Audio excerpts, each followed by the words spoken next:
I read White Sand Volume 2 by Brandon Sanderson for the Summer of Cosmere, where I'm reading every Cosmere story in their published order and then talking about the connections between them. So watch out for spoilers for everything that came before this, which includes most of Mistborn, most of the Stormlight Archive, Elantris Warbreaker, and pretty much every short story.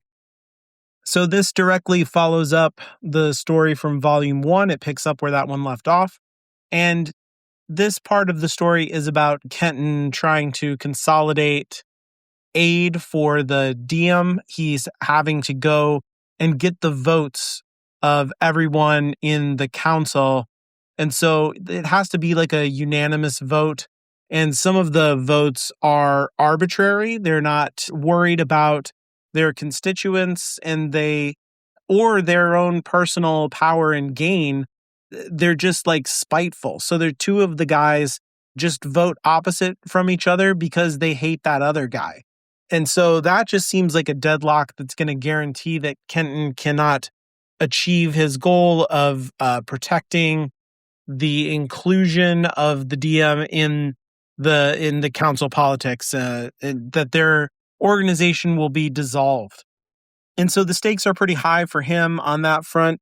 Additionally, he's discovered that the accounting for the Diem is all messed up. They owe lots of money to different people, and they owe money to people that they don't even know who they owe the money to. Additionally, they, like in their culture, the Sandmasters don't pay for stuff, yet they collect taxes. And so it's mysterious where the money is even going. Like, there's no money around in their, base of operations. So they can't figure out where the tax money is, what it was spent on, and why they would owe money to anybody, given all of this stuff. So there's a mystery around the money that is further explored. And then Chrysalis' quest, to find out what happened to the man that she was engaged to, who came to Dayside and mysteriously vanished and had something to do with the Sandmasters. But she's getting stonewalled through that whole thing. And then eventually Kenton enlists her help in his political situation because he is just incompetent as a politician. He has spent his entire life, being rebellious against his father, and this has caused him to develop a habit of just challenging authority and being as obnoxious as possible, which means that he hasn't developed any of the necessary skills to achieve his goals now. And so this gets back to the themes that Sanderson likes to explore that have to do with like maladaptive behavior, right? That Kenton, the only way that he could get his father's attention was to act out. And he was never going to get his father's approval. So he kind of had to put his father in a position where he was the bad guy. His father was the bad guy, which de facto makes Kenton the good guy. Well, now Kenton is in his father's shoes, quite literally. He is doing the same job that his father did, and he's learning what life is like when nobody wants to follow you or, submit to your authority. And the experience is stressing him out. It's not fun. And he doesn't have any of the requisite skills to cope with it, including, the magical power to dominate the other Sandmasters. And so Dryle continues to try and consolidate followers to have him be the leader of the organization, when Kenton eventually fails. And this is causing, this is undermining Kenton's authority, which is intentional, but also couldn't come at a worse time, as he's trying to save the Diem from being dissolved. And so he challenges Dryle to a duel where they're going to use Sandmaster powers against each other, and this will determine who is the this will make Dryle stop, basically. If Kenton can dominate him, nobody would have respect for him anymore. But the problem is, Dryle is really powerful. And so this gets back at, how do you wield authority? How do you use your power? How do you get people to follow you? None of like the answer to all those questions for Kenton is, I don't know, because the only thing he knows how to do is defy authority.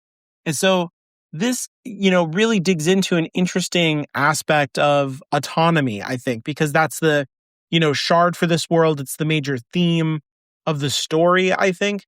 And how do you, develop autonomy as an organization? Like Kenton is trying to get back into the community of, the way that the DM is integrated into the wider government.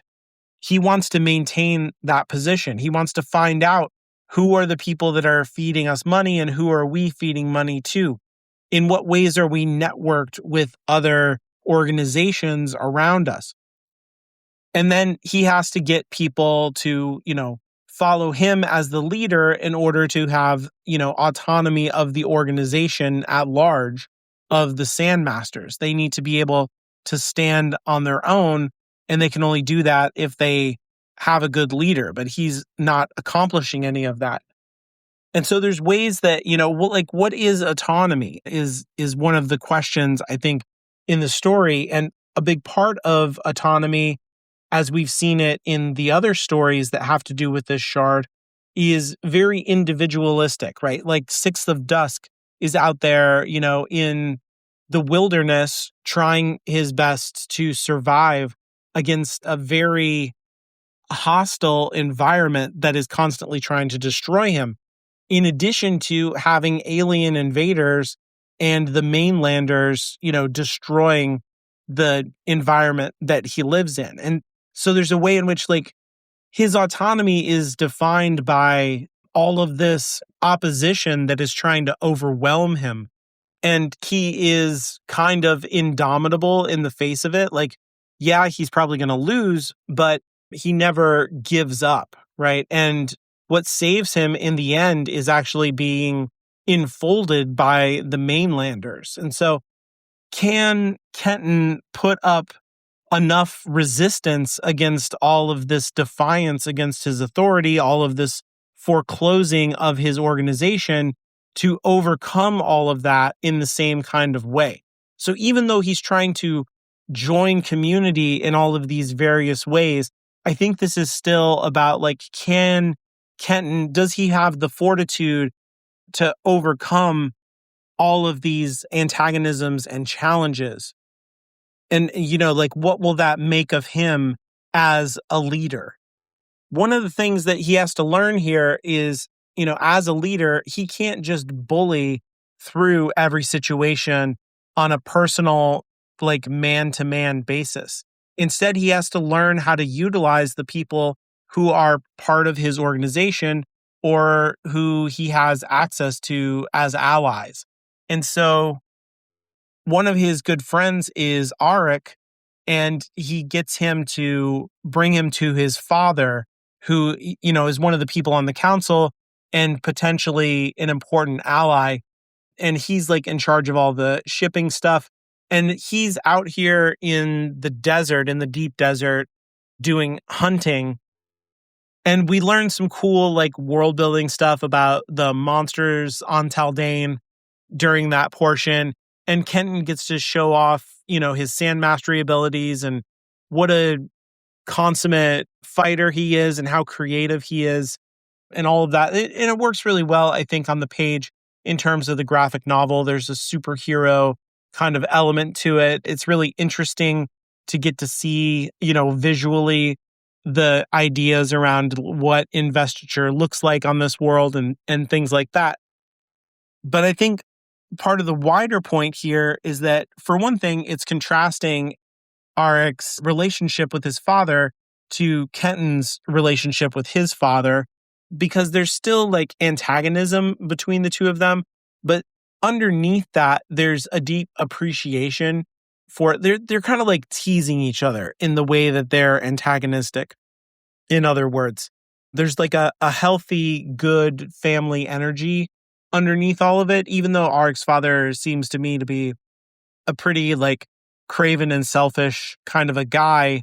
Nonetheless, he does love his son, and Arik is instrumental in, I think, getting the vote on Kenton's side in this case. And so I think it demonstrates the way that, like Kenton leverages that friendship that he has and uses the good feelings that Arik's father has for him to impress him, with his sand mastery abilities, and all of that working together kind of gets the vote for him. And it shows how Kenton is learning. He's not just trying to bully people. He's not just trying to bribe them to get, what he wants. He realizes that, he's going to have to come at these problems from a different angle. And so when we see him fight, I don't think it's just about, cool comic book fights. It's showing that Kenton has a tactical mind and that he's learning to shift that mind from his use of investiture and the sand to politics. And this is helping him to become a better leader. And so after this, he ends up tapping Chrysala and getting her on his side to help with managing the politics of different people. And she agrees because she likes Kenton. She considers them to, Kenton to be a friend of hers. But also this is a way for her to advance her goals and get further, access to the Sand Masters and track down what happened to her lost prince. The other interesting character in this part of the book, I think, is Ace, who was a character in Volume 1, but I didn't mention her. And she's a Kurtzaean, but she's also what in the story is called a tract, which is like the body of authority, that works for the government. So she's like a police officer, basically. And she's assigned specifically to Kenton to protect his life. She's a bodyguard. But it's, since she's a Kurtzaean, her religion is like directly opposed to like everything that Kenton is. And so she carries out her duty as a bodyguard despite her hatred for Kenton's abilities and like, the fact that he's the top person of the Sandmasters also is like she doesn't like him for that reason, because it would be like somebody is like anti-Catholic and then they have to bodyguard the Pope.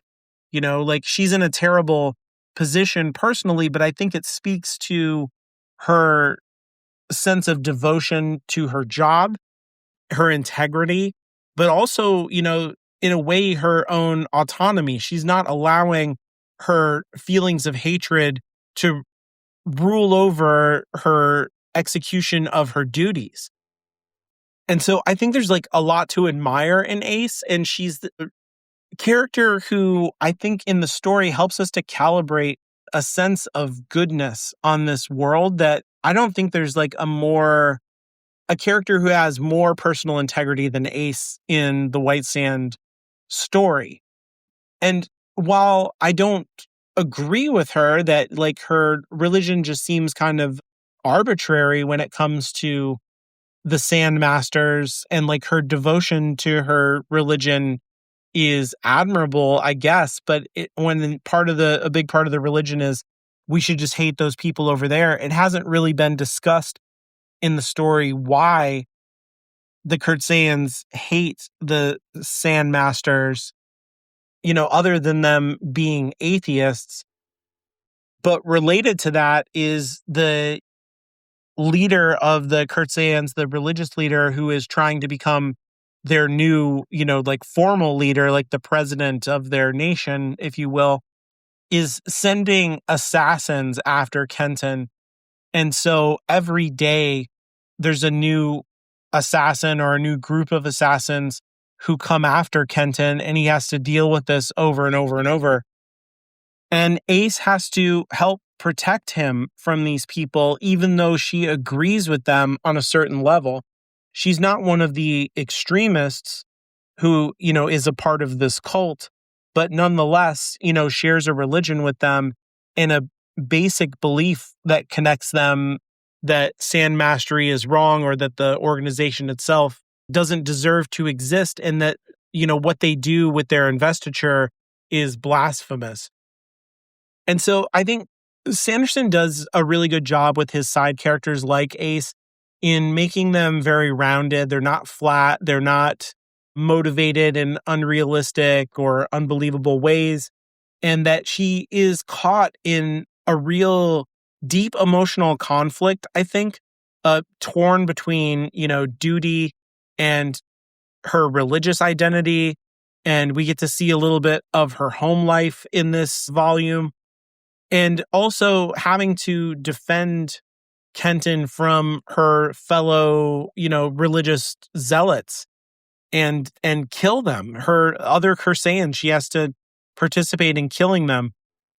And you can feel the art really delivers this, a lot of like anger and rage and repression from Ace when she is doing her duty and keeping Kenton safe.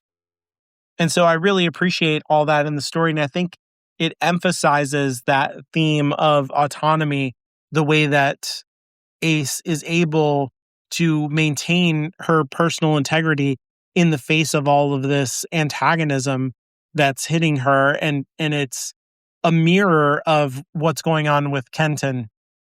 And I like the way that he tries to include her in everything and tries to, be kind to her, even though she's very hostile back to him. And so I think that helps to emphasize the heroism of both characters as well, the way that they treat each other.